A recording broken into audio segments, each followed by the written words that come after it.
back to my YouTube channel Dosen Hype Official. Jadi bertemu lagi dengan saya Nisa. Dalam video kali ini saya akan mencoba menjawab beberapa pertanyaan dari mahasiswa terkait metodologi penelitian ya, karena saya selalu menyampaikan kepada mahasiswa bahwa output dari mata kuliah ini adalah kalian harus menyelesaikan mini riset dan itu harus wajib sebagai tugas akhir kalian. Harapannya dari video ini kalian menjadi lebih mudah dalam menyerap atau mengetahui materi-materi yang menjadi dasar dari metodologi penelitian gitu ya, karena kan ini dari masa pencegahan COVID-19 itu kan kita bertemu kemarin cuma berapa kali pertemuan aja, habis itu kita udah online dan hanya secara tertulis gitu ya, dari itu menurut saya masih kurang sehingga mahasiswa banyak yang menanyakan, ayo dong Bu kita buat YouTube atau live atau misalkan pakai video conference gitu. Oke, nanti kita satu-satu akan kita lakukan gitu. Ini yang sebagai dasar karena saya mengajar cukup banyak mata kuliah ini, jadi ada beberapa kelas sehingga untuk mempermudah kalian dalam mempelajari materi ini, saya akan mencoba membuat video mengenai ini. Oke, langsung aja ya. Jadi banyak sekali yang masuk pertanyaan sehingga saya harus merangkum pertanyaan-pertanyaan apa saja yang menjadi dasar gitu ya. Mungkin saya nanti akan urutkan bahwa ternyata riset penelitian itu kan itu ada 5 bab 1, 2, 3, 4, 5 gitu. Jadi saya akan mencoba menjelaskan secara rinci. Jadi mulai bab 1 dulu gitu ya, berkelanjutan sehingga kalian akan memudahkan dalam melakukan riset kalian. Oke ya, jangan lupa subscribe dulu guys.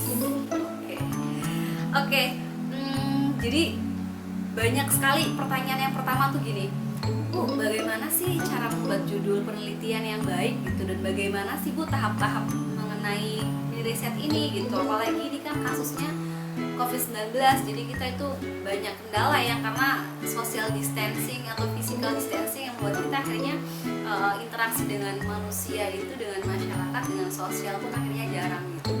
Oke, jadi saya akan menjawab pertanyaan satu persatu gitu ya, poinnya. Yang pertama, mahasiswa harus mempelajari referensi tentang penelitian itu seperti apa, gambaran secara umum. Jadi apa saja sih poin-poin dalam penelitian, dalam skripsi itu secara garis besar seperti apa. Kemudian setelah kita mencari referensi, terus mencari sistematika penelitian seperti apa, kita harus menguasai mengenai variabel-variabel atau tema-tema terkait dengan konsentrasi atau bidang kalian, bidang masing-masing kalian gitu ya. Itu menjadi poin penting untuk ke tahap selanjutnya tuh. Jadi supaya kita paham tema-tema apa saja sih yang harus kita kuasai, yang harus kita teliti dalam ruang lingkup kita gitu, dalam ruang konsentrasi kalian gitu ya. Itu menjadi poin penting mendasar sebelum kalian menentukan judul, masalah ataupun yang lain gitu ya. Oke ya. Kemudian tahapan yang kedua yaitu kalian mengidentifikasi masalah, mencari masalah ya, jangan membuat masalah, itu berbeda tuh. Jadi kalau misalkan mengidentifikasi masalah, itu kita mencari apa sih masalah yang sedang kekinian gitu, yang sedang banyak diperbincangkan gitu. Tentunya itu harus sesuai dengan bidang kalian. Nah, berbekal tadi referensi variabel atau tema yang sudah kalian pelajari pada tahap pertama, itu untuk mengidentifikasi permasalahan yang sedang terjadi sehingga kalian mengkaitkan antara permasalahan yang kalian dapatkan di lapangan dikaitkan dengan referensi kalian, sehingga muncullah variabel atau judul kalian yang secara tidak langsung itu berkorelasi dengan permasalahan. Sangat simpel ya. Jadi itu tahap yang paling mudah tuh seperti itu.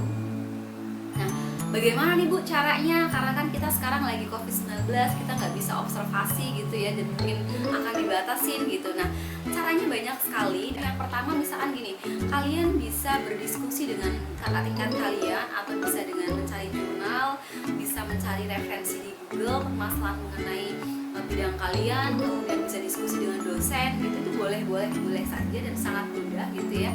Atau kalian bisa berdiskusi dengan rekan kerja kalian atau perusahaan, bisa via chat, via telepon, itu semuanya bisa kalian lakukan pergantian observasi secara langsung gitu ya. Nah itu sangat mudah kalian lakukan. Jadi terserah alternatif itu bisa kalian lakukan dalam mengidentifikasi permasalahan mengenai konsentrasi kalian. Cukup mudah ya. Jadi yang pertama harus identifikasi. Jangan seperti ini. Kalian membuat judul dulu ya, judul kalian buat dulu di apa namanya? Dirangkai, kemudian kalian terapkan di perusahaan atau di lembaga tempat kalian teliti. Itu namanya kalian membuat masalah ya. Membuat masalah karena belum tentu judul-judul yang kalian susun tadi itu ada permasalahan di sana. Gitu ya. Kemudian yang berikutnya yaitu dari informasi permasalahan tersebut kalian bisa merangkai menjadi variabel dan judul gitu ya. Jadi judul itu bisa mudah terbentuk karena kita tahu permasalahannya gitu. Permasalahannya apa, itu termasuk variabelnya apa, nah bentuklah itu judulnya menjadi judul yang kalian sepakati. Apakah kalian mau kuanti, kuali ataupun yang lain, itu kalian yang menentukan. Yang jelas temanya atau poinnya kalian sudah dapatkan dari permasalahan tadi gitu. Bu, bagaimana sih? Kan kita nggak tahu bagaimana cara menentukan variabelnya gitu ya. Kan kita nggak tahu tuh itu termasuk variabel apa gitu. Oke. Jadi itu masih berkaitan dengan judul ya. Saya ambil contoh misalkan gini nih, yang paling mudah dan secara umum supaya kalian mencerna apa yang maksud saya jelaskan. Misalkan gini, permasalahan mengenai di lingkungan kita nih, di lingkungan mahasiswa itu kan kalau misalkan mengenai matematika atau statistik itu, oh ternyata permasalahan utamanya adalah hasil belajar atau hasil UAS dan UTS mahasiswa pada mata kuliah statistik, matematika itu ternyata termasuknya rendah dibandingkan dengan mata kuliah yang lain. Nah, itu permasalahan gitu. Kenapa gitu? Nah, itu bisa kalian jadikan sebagai variabel terikat atau variabel Y-nya. Permasalahan utamanya itu. Nah, kemudian kalian melakukanlah observasi. Observasi bisa tanya ke teman atau mungkin berdiskusi dengan dosen atau mungkin kalian langsung ke kelas tanya bagaimana proses belajarnya itu, sehingga kalian bisa menentukan faktor-faktor yang menyebabkan kenapa hasilnya itu rendah gitu. Bisa ternyata dia itu sambil bekerja misalkan nih, terus kemudian lingkungannya agak kurang, kemudian dia jarang belajar. Nah, akhirnya faktor-faktor yang tadi kalian observasi itu bisa kalian jadikan sebagai variabel X-nya atau variabel bebasnya. Nah, udah dapet tuh. Nah, sekarang kalian tinggal menentukan mau variabel X-nya berapa, variabel Y-nya gitu. Nah, sehingga disusunlah itu. Jadi misalkan permasalahan yang tadi ya, hubungan atau pengaruh dari faktor kerja, lingkungan, dan intensitas belajar terhadap hasil belajar pada mata kuliah statistik misalkan seperti itu. Itu secara gambarannya adalah seperti itu, cara menentukan judul yang baik gitu ya. Nah, setelah itu kalian sudah dapat judulnya, kalian mencari referensi atau jurnal atau penelitian terkait dengan judul yang akan kalian ambil tadi. Jadi kalian cari itu referensi jurnal, ada nggak sih penelitian terdahulu yang sudah pernah melakukan penelitian itu nanti berkaitan karena kalian harus mengerjakan kajian kalian di bab kedua gitu. Oh ya, jadi berkaitan dengan tadi permasalahan kalian sudah dapat, sehingga nanti akan memudahkan kalian dalam menyusun latar belakang masalah ya. Karena kan di bab pertama itu poin pentingnya dari latar belakang masalah, sehingga kalian menuangkan segala permasalahan yang sudah kalian observasi tadi, kalian diskusikan, akan mudah kalian tulis di bab 1. Nah, kemudian tadi ya, kita lanjut ke bab 2-nya referensi. Referensinya itu mencari jurnal, mencari penelitian baru yang terkait dengan variabel kalian. Itu akan sangat membantu kalian dalam memudahkan mencari referensi atau buku terkait dengan tema kalian gitu.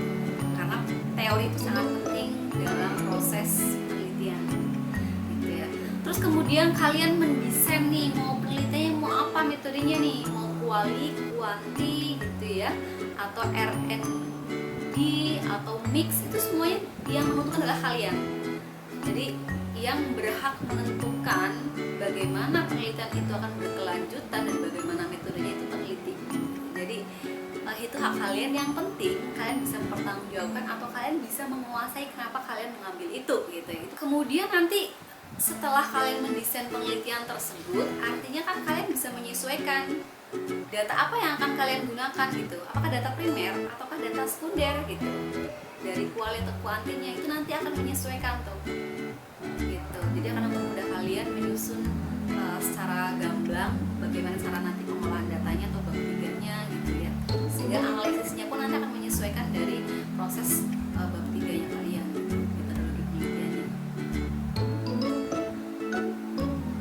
Oke, jadi bisa ada bayangan nggak kalian? Jadi yang pertama ya, tahapan yang paling penting kalian mencari referensi, kemudian yang kedua mengidentifikasi masalah sehingga bisa menyusun variabel dan judulnya seperti apa. Nah, nanti kalau misalkan kalian mau mencari referensi, bisa jurnal-jurnal yang masih update lah 5 tahun atau 6 tahun terakhir. Kemudian setelah itu kalian menyusun metodenya mau bagaimana, mau kuali atau kuanti, sehingga nanti kalau misalkan kuanti berarti harus ada hipotesisnya dulu. Nah, itu nanti berkelanjutan gitu. Jadi ada bayangan ya bagaimana cara menentukan judulnya itu seperti itu. Itu yang paling penting. Oke, berikutnya adalah mengenai apa sih bedanya penelitian kualitatif dengan penelitian kuantitatif. Itu masih banyak sekali mahasiswa yang bingung perbedaan antara keduanya. Sebenarnya secara detail poin-poinnya apa saja itu sudah ada di modul. Nanti kalian bisa pelajari atau baca ya modul yang saya udah buat, saya udah kasih. Tapi saya akan menjelaskan secara umum. Jadi kualitatif itu biasanya itu ada fenomena. Ada suatu fenomena, ada suatu kasus yang membutuhkan si peneliti itu ingin secara mendalam, ingin mengetahui lebih mendalam lagi mengenai fenomena tersebut, kasus tersebut seperti apa. Nah, nanti sehingga menghasilkan suatu teori atau mendeskripsikan teori baru, itulah kualitatif. Nah, tetapi kalau kuantitatif berhubungan dengan variabel, kemudian dia kalau kuantitatif itu menguji teori. Jadi teori yang sudah ada kita ujikan apakah benar teori yang sudah ada di referensi itu kita terapkan di tempat yang kita akan teliti sama atau enggak. Jadi menguji teori kalau kuantitatif. Oke, itu tadi secara umum ya. Nanti untuk poin-poinnya kalian pelajari di modul. Ada lagi yang tanya nih, Ibu, bagaimana sih kan kalau kualitatif itu kan katanya pakai wawancara tuh. Kemudian biasanya itu wawancara itu kan gampang sekali dimanipulasi datanya gitu. Bagaimana cara untuk mencegah itu gitu. Oke, jadi untuk pencegahan manipulasi data itu sebenarnya kalau manipulasi itu nggak hanya wawancara, jadi angket pun bisa, semuanya bisa data itu dimanipulasi gitu. Dan saya tekankan atau saya tegaskan bahwa dalam suatu proses penelitian yang baik itu tidak boleh ada manipulasi data. Karena ketika manipulasi berarti kan artinya kita tidak mencari solusi atas permasalahan yang ada gitu ya. Jadi itu seolah-olah solusi yang dibuat-buat dan tidak akan valid hasilnya gitu. Jadi jangan sampai dimanipulasi. Jadi untuk wawancara, kenapa ada banyak hal-hal yang dilakukan dalam wawancara? Sebenarnya sangat mudah untuk mengatasinya. Yang pertama adalah wawancara ini kan prosesnya kita bertemu dengan narasumber yang akan kita wawancarai. Itu nanti ada prosedur kita membawa pedoman wawancaranya, pertanyaan-pertanyaannya apa, dan kita rekam, kita bawa kamera atau mungkin HP ya untuk merekam. Kemudian nanti ada dokumentasi untuk foto bersama, dan kemudian terakhir itu nanti harus ada satu lembar yang menjelaskan bahwa kita sudah benar-benar melaksanakan wawancara dengan narasumber tersebut, itu sebagai bukti bahwa narasumber sudah diwawancarai oleh peneliti. Itu untuk menghindari proses manipulasi. Kemudian ketika nanti ditanyakan ketika sidang, jangan takut ya, karena itu nanti akan ada di lampiran. Oke, sorry, jadi kameranya mati karena gak ada tim, jadi mau bolak-balik, tapi demi kalian mahasiswa gak apa-apa lah ya. Oke, tadi jadi bukti-bukti wawancara itu sebenarnya nanti akan secara tertulis ada di lampiran. Jadi ketika kalian ditanyain mana bukti wawancaranya gitu, untuk menghindari manipulasi ya kalian harus menunjukkan hasil wawancara secara tertulis, itu ada di lampiran. Jadi tidak ada mungkin manipulasi gitu. Dan kalau misalkan ditanya lagi bagaimana rekamannya, ada nggak sebagai bukti fisiknya gitu. Nah, kalian bisa menyetel atau memutar rekaman tersebut. Nah, kemudian kuesioner pun bisa ada manipulasi atau angket gitu. Nah, bagaimana caranya? Ya, caranya adalah kita harus melakukan penelitian itu secara detail, secara teliti ya. Kita langsung kepada responden. Kalau kuesioner itu namanya responden, kalau wawancara tadi namanya narasumber. Itu yang membedakan tadi kuali dan kuanti. Ada poinnya di modul. Nah, kemudian di kuesioner pun kalian harus sabar. Jadi jangan sampai si responden tersebut asal mengisi gitu, harus benar-benar dia membaca pertanyaannya sehingga dia bisa mengisi sesuai dengan persepsinya dia gitu. Itu harus didampingi gitu, harus ada pendampingan supaya hasilnya pun nanti akan valid gitu. Berkaitan dengan langkah-langkah membuat instrumen gitu ya. Cuman secara garis besar gini, kalau misalkan kita membuat suatu instrumen data primer ya dengan kuesioner atau dengan wawancara, data primer itu kan data yang langsung kita dapatkan dari responden atau narasumber, itu namanya data primer. Tetapi ketika tidak secara langsung, namanya data sekunder. Data primer tadi ya ada wawancara, kemudian ada kuesioner, observasi gitu ya. Kemudian kalau data sekunder ada website atau website resmi atau dokumentasi atau file-file dari perusahaan yang kita butuhkan dalam proses penelitian. Itu dua hal yang sangat berbeda.